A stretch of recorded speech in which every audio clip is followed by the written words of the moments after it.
2024 എൻഡാവാൻ പോവുകയാണ്. നമുക്ക് എല്ലാവർക്കും ഇഷ്ടപ്പെട്ടാണ് ഗെയിംസ്. അപ്പോൾ ഈ വർഷത്തെ തന്നെ ടോപ്പ് ബെസ്റ്റ് ഗെയിംസാണ് നമ്മളിന്ന് റാങ്ക് ചെയ്യാൻ പോകുന്നത്. അപ്പോൾ കൂടുതൽ ടൈം വേസ്റ്റ് ചെയ്യാൻ നമുക്ക് വീഡിയോയ്ക്കകത്ത് പോകാം. എൻ്റെ 10th പൊസിഷനിലിരിക്കുന്ന ഗെയിം ഒരു നിറ്റൻഡോ സ്വിച്ച് ഗെയിമാണ്. ഗെയിമിൻ്റെ പേര് legend of the Zelda echo of wisdom. You can create echoes of useful objects, such as beds. ഇതൊന്നൊരു 2D ആക്ഷൻ അഡ്വഞ്ചർ ഗെയിമാണ്. ഇതിൽ നമ്മൾ പ്രിൻസസ് സെൽഡ ആയിട്ടാണ് കളിക്കാൻ പോകുന്നത്. ഗെയിം മെയിൻലി ഫോക്കസ് ചെയ്തിട്ടുള്ളത് പസിൽ സോൾവിങ്ങും കോമ്പാക്റ്റുമാണ്, 2D കോമ്പാക്റ്റുമാണ്. ഈ game all over the world 2.5 million copies സെല്ലായിട്ടുണ്ട്. ഗെയിമിൻ്റെ മെയിൻ അഡ്വാൻറ്റേജ് ആയിട്ട് പറയുന്നത് ഇതിൻ്റെ ഒന്ന് മെക്കാനിസമാണ്, കോമ്പാക്ട് മെക്കാനിസമാണ്. നല്ല അടിപൊളി ഗ്രാഫിക്സ് എൻവറോൺമെൻറ്റാണ്. പിന്നെ ഇതിൻ്റെ ഡിസഡ്വാൻറ്റേജ് ആയിട്ട് കളിച്ചവരെല്ലാവരും പറയണത് ഇതിൻ്റെ ഫ്രെയിം ഡ്രോപ്പാണ്. ഓപ്റ്റിമൈസേഷൻ അത്രയ്ക്കില്ല. നല്ല ഫ്രെയിം ഡ്രോപ്പൊക്കെ കളിക്കുന്നവർക്ക് കിട്ടിയിട്ടുണ്ട്. അപ്പോൾ നിങ്ങളുടെ കയ്യിൽ നിറ്റൻഡോ ഉണ്ടെങ്കിൽ പ്ലീസ് ഈ ഗെയിം ഒന്ന് ചെക്ക് ചെയ്ത് നോക്കുക. ഒരു അടിപൊളി ഗെയിമാണ് ഈ വർഷം ഇറങ്ങിയ. എൻ്റെ 9th പൊസിഷനിലിരിക്കുന്ന ഗെയിമാണ് like A dragon infinite world. Shaping up to be the biggest adventure yet. ഇത് എന്നിട്ടൊരു JRPG ഗെയിമാണ്. സോ ഈ ഗെയിമിൻ്റെ മെയിൻ അഡ്വാൻറ്റേജ് എന്ന് പറയുന്നത് അതിൻ്റെ സ്റ്റോറിയാണ്. ഇച്ചിബാൻ അവൻ്റെ അമ്മയെ തേടി ഹവായ് ഐലാൻഡ്സിൽ പോകണതാണ് ഈ കഥ. അവിടെ പുള്ളിക്കാരൻ വന്നിട്ട് കസുമ എന്ന് പറയുന്ന ഒരു ക്യാൻസർ ബാധിതനായ ഒരു ക്യാരക്ടറിനെ കാണുകയാണ്. സോ ആ പുള്ളിക്കാരൻ്റെ കൂടെ ചെന്ന് ക്രിമിനൽ ആക്ടിവിറ്റീസ് ചെയ്യാനാണ് ഈ ഗെയിമിൻ്റെ കഥ. ഈ ഗെയിമിൻ്റെ മെയിൻ അഡ്വാൻറ്റേജ് എന്ന് പറയുന്നത് അതിൻ്റെ സ്റ്റോറി ലൈനും പിന്നെ അതിൻ്റെ മിനി ഗെയിംസൊക്കെയാണ്. പിന്നെ അടിപൊളി കോമ്പാക്ട് മെക്കാനിസമാണ്. ഈ ഗെയിമിൻ്റെ മെയിൻ ഡിസഡ്വാൻറ്റേജ് എന്ന് പറയുന്നത് റിപ്പിറ്റേറ്റീവ് കോമ്പാക്റ്റാണ്. സോ നിങ്ങൾക്ക് എല്ലാവർക്കും സ്ലീപ്പിംഗ് ഡോഗ്സ് ഗെയിം ഇഷ്ടമാണെങ്കിൽ ഈ ഗെയിം നിങ്ങൾക്ക് തീർച്ചയായിട്ടും ഇഷ്ടപ്പെടും. സോ പ്ലീസ് ഒന്ന് ട്രൈ ചെയ്ത് നോക്കുക ഈ ഗെയിം. എൻ്റെ 8th പൊസിഷനിലിരിക്കുന്ന ഗെയിം ഒരു ഹൊറർ ആക്ഷൻ അഡ്വഞ്ചർ ഗെയിമാണ്. Silent hill 2 റീമേക്കാണ്. ഈ ഗെയിം 2001 വന്ന സൈലന്റ് ഹില്ലിൻ്റെ ഡയറക്റ്റ് റീമേക്കാണ്. ഈ സൈലന്റ് ഹിൽ 2 റീമേക്ക് ഒക്ടോബർ 2024 റിലീസായത്. ഈ ഗെയിം റിലീസായപ്പോൾ തന്നെ എല്ലാവരുടെ കയ്യിൽ ഒരു പോസിറ്റീവ് റിവ്യൂസ് വന്നിട്ടുണ്ടായിരുന്നു. എന്തിനെന്നാൽ അതിൻ്റെ സൗണ്ടിനും പിന്നെ അടിപൊളി സ്റ്റോറിക്കും പിന്നെ അതിൻ്റെ എൻവറോൺമെൻറ്റിനുമാണ്. ജെയിംസ് അവൻ്റെ മരിച്ചുപോയ വൈഫിൻ്റെ കയ്യിൽ നിന്ന് പറഞ്ഞ ലെറ്റർ വെച്ചിട്ടാണ് അവൻ ഈ സൈലന്റ് ഹില്ലിൽ പോണേ. സോ ഈ സൈലന്റ് ഹില്ലിൽ ചുറ്റിപ്പറ്റിയാണ് ഈ കഥ നടക്കുന്നത്. ഈ ഗെയിമിൻ്റെ മെയിൻ അഡ്വാൻറ്റേജ് ഞാൻ മുമ്പ് പറഞ്ഞ പോലെ തന്നെ അതിൻ്റെ സൗണ്ടും നല്ല അടിപൊളി സ്റ്റോറിയും പിന്നെ അതിൻ്റെ ആ ക്രീപ്പിയായ എൻവറോൺമെൻറ്റുമാണ്. ഈ ഗെയിമിൻ്റെ മെയിൻ ഡിസഡ്വാൻറ്റേജ് ആയിട്ട് പറയുന്നത് ആ റിപ്പീറ്റേറ്റീവ് കോമ്പാക്റ്റ് ആണ്. പിന്നെ ഓപ്റ്റിമൈസേഷൻ അങ്ങനെയൊന്നുമില്ല, നല്ല കൂതറ ഓപ്റ്റിമൈസേഷൻ എന്നാണ് കളിച്ചവരൊക്കെ പറഞ്ഞത്. ഫ്രെയിം ഡ്രോപ്പൊക്കെ വരുന്നുണ്ട്. അപ്പോൾ നിങ്ങൾ ഈ ഗെയിം ഇതുവരെ കളിച്ചിട്ടില്ലെങ്കിൽ ഒന്ന് പോയി ചെക്ക് ചെയ്യുക. ഇത് അടിപൊളി ഗെയിമാണ്. എൻ്റെ 8th പൊസിഷനിലിരിക്കുന്നത് ഒരു 3D ആക്ഷൻ അഡ്വഞ്ചർ ഗെയിമാണ്. ഗെയിമിൻ്റെ പേരാണ് Prince of Persia the lost crown. ഈ ഗെയിം ആ പഴയ പ്രിൻസ് ഓഫ് പേർഷ്യ സീരീസ് പറഞ്ഞ ഒരു ഗെയിമാണ്.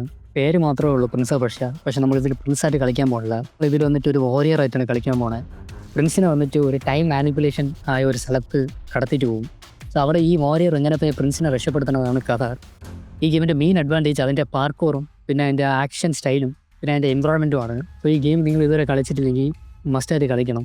നല്ലൊരു അടിപൊളി ഗെയിമാണ്. എൻ്റെ 6th പൊസിഷനിലിരിക്കുന്നത് ഒരു ആക്ഷൻ കോമ്പാക്റ്റിംഗ് ഗെയിമാണ്. ഈ ഗെയിമിൻ്റെ പേരാണ് ടേക്കൻ 8. ഇത് വന്നിട്ടൊരു ഫാസ്റ്റ് ബേസ്ഡ് കോമ്പാക്റ്റിംഗ് ഗെയിമാണ്. ഈ ഗെയിമിൻ്റെ മെയിൻ അഡ്വാൻറ്റേജ് അതിൻ്റെ ഫാസ്റ്റ് ബേസ്ഡ് കോമ്പാക്റ്റും പിന്നെ അതിൻ്റെ സ്മൂത്ത് അനിമേഷനുമാണ്. ഈ ഗെയിം വന്നിട്ട് നമുക്കൊരു പുതിയൊരു കോമ്പാക്ട് മെക്കാനിസം കൊടുക്കുന്നത്. സോ ഇപ്പോൾ നിങ്ങൾ പുതിയതായിട്ട് ഇതേപോലത്തെ ഗെയിംസ് കളിക്കുന്നവരാണെങ്കിലും അല്ല നിങ്ങൾ ഇതേപോലത്തെ ഗെയിം മുമ്പ് കളിച്ചിട്ടുള്ളവർക്കായിരിക്കും ഇത് വന്നിട്ട് നല്ലൊരു എക്സ്പീരിയൻസ് കൊടുക്കും. ഗെയിമിൻ്റെ സ്റ്റോറി നല്ല എൻഗേജിങ് ആയിരുന്നാലും അടിപൊളിയായിട്ട് പ്രഡിക്റ്റ് ചെയ്യാം നമുക്ക്. സോ ഇതിൻ്റെ സ്റ്റോറി വന്നിട്ട് ഒരു ഡിസഡ്വാൻറ്റേജ് ആണ് ഈ ഗെയിമിൻ്റെ. പിന്നെ ഇതിൻ്റെ മെയിൻ ഡിസഡ്വാൻറ്റേജ് ആയിട്ട് പറയണത് ഇതിൻ്റെ സ്റ്റീപ്പ് ലേണിംഗ് ആണ്. നിങ്ങൾ ഈ ഗെയിം പുതിയതായിട്ട് കളിക്കുന്നവരാണെങ്കിൽ അല്ലെങ്കിൽ നിങ്ങൾ ഇതേപോലത്തെ കോമ്പാക്റ്റ് ഗെയിം മുമ്പ് കളിച്ചിട്ടില്ലെങ്കിൽ ഇതിൻ്റെ കോമ്പാക്ട്സ് നിങ്ങൾ പഠിക്കാൻ നന്നായിട്ട് കഷ്ടപ്പെടും. അതുമാത്രമാണ് ഇതിൻ്റെ ഒരു ഡിസഡ്വാൻറ്റേജ്. ഇതിൻ്റെ 5ാമത്തെ ഗെയിം ഒരു DLC ഗെയിമാണ്. ഈ ഗെയിമിൻ്റെ പേര് Elden Ring Shadow of a tree. Elden റിങ്ങിൻ്റെ DLC ആണ്. ആ ഗെയിമിൽ നിന്ന് ഈ DLCയിൽ വരുമ്പോൾ ആ ഗെയിമിനെക്കാട്ടിലും വലിയൊരു മാപ്പും പിന്നെ പുതിയ എനിമീസൊക്കെ കൊണ്ടുവന്നിട്ടുണ്ട്.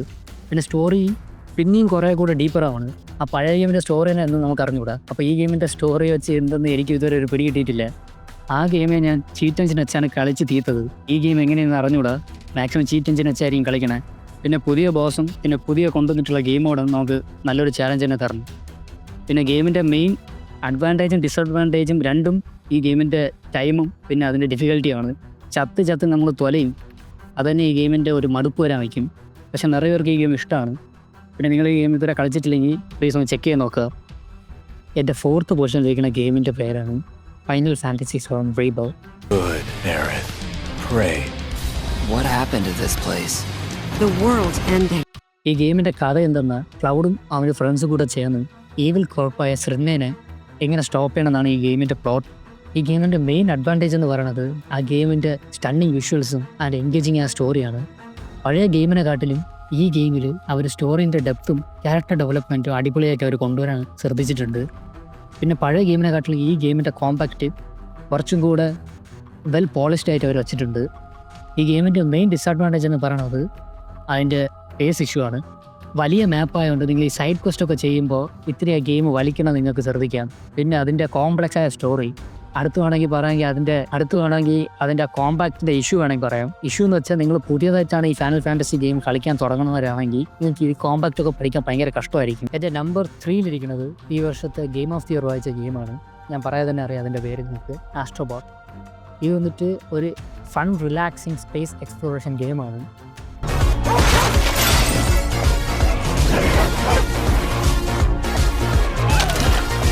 നിങ്ങൾക്ക് ഫ്രണ്ട്സായിട്ടൊക്കെ വന്നിരുന്ന് അടിപൊളിയായിട്ട് ചില്ല് ചെയ്ത് കളിക്കാൻ പറ്റുന്ന ഒരു ഗെയിമാണ്. നിങ്ങൾക്ക് ബോറൊക്കെ അടിക്കുമ്പോൾ ഈ ഗെയിം അടിപൊളിയായിട്ട് കളിക്കാം. നിറയെ പ്ലാനറ്റൊക്കെ വിസിറ്റ് ചെയ്യാൻ പറ്റിയ സ്പേസ് എക്സ്പ്ലോറേഷൻ ഗെയിമാണ് ഈ ഗെയിം. ഈ ഗെയിമിൻ്റെ മെയിൻ അഡ്വാൻറ്റേജ് ആ ഗെയിമിൻ്റെ പ്ലേയിങ് എൻവയോൺമെൻറ്റ് തന്നെയാണ്. ഈ ഗെയിമിന് ഗെയിം ഓഫ് ദി ഇയർ കൊടുത്തതിൽ എനിക്ക് എത്ര ഇതില്ല. നിങ്ങൾക്ക് എങ്ങനെ ഈ ഗെയിം ഇഷ്ടമാണ്, ഇതിൽ ഗെയിം ഓഫ് ദി ഇയർ കൊടുത്തതിന് നിങ്ങൾക്ക് പ്രശ്നമൊന്നുമില്ലേ എന്നൊന്ന് കമൻറ്റ് ചെയ്യുക. എൻ്റെ രണ്ടാമത്തെ ഗെയിമാണ് ഈ വർഷത്തെ ലാസ്റ്റ് ഇറങ്ങിയ ഒരു ഗെയിം. ഗെയിമിൻ്റെ പേരാണ് Indiana Jones and the Great Circle. Good luck, Indy.